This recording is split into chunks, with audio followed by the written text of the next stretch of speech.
Hi friends, welcome to Vani vlogs. ఎలా ఉన్నారండి? నేనైతే చాలా బాగున్నాను. మీరు కూడా బాగుండాలని మనస్ఫూర్తిగా కోరుకుంటున్నాను. అయితే నేను పప్పు చెక్క చేస్తున్నానండి మా పాప కోసం.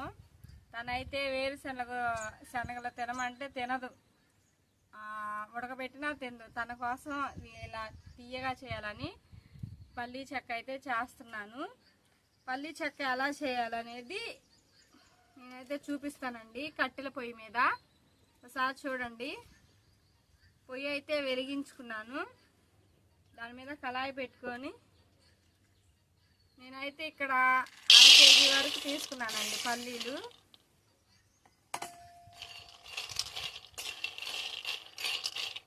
ఇది చిన్న మంట పెట్టుకొని వేయించుకోవాలండి. లోపల వరకు ఈ పల్లీ వేగాలి కదా.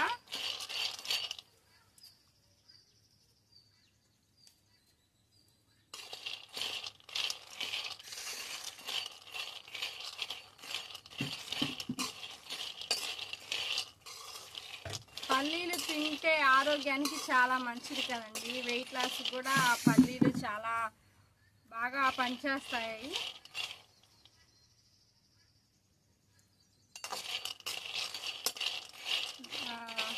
హిమోగ్లోబిన్ శాతం తక్కువ ఉన్న వాళ్ళు కూడా పల్లీ చెక్క తింటే ఖచ్చితంగా వాళ్ళకి హిమోగ్లోబిన్ అనేది పెరుగుతుంది.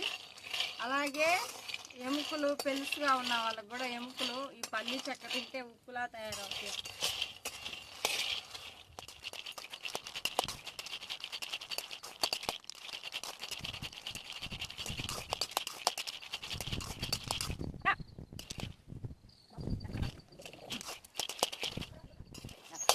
పల్లీలు అయితే వేగిపోయాయండి. ఇవి తీసి ఒక ప్లేట్లోనైతే వేసుకున్నాము. ఇప్పుడు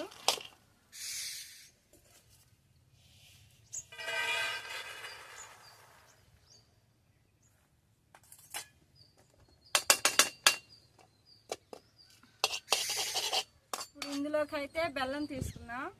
నేను 1/2 కేజీ పల్లీలకి 350 గ్రాములు బెల్లం అయితే తీసుకున్నానండి.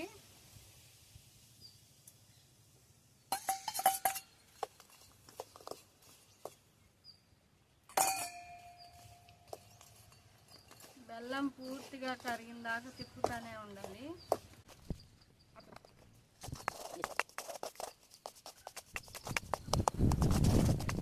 బెల్లం అంతా అయితే కరిగిపోయింది ఫ్రెండ్స్.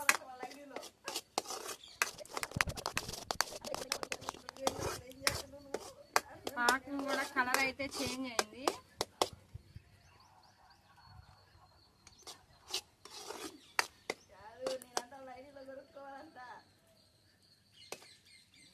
పాకం వచ్చిందో లేదో ఒకసారి చూద్దామండి.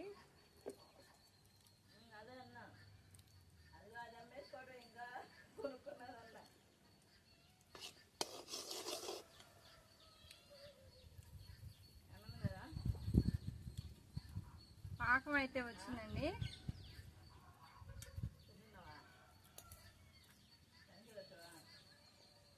పల్లీలన్నీ ఇలా బద్దలుగా చేసుకొని పాకంలోనైతే వేసుకోవాలి.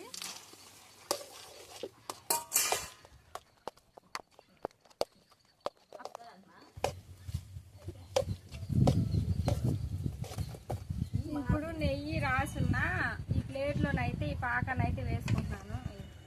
పల్లీలు చుట్టి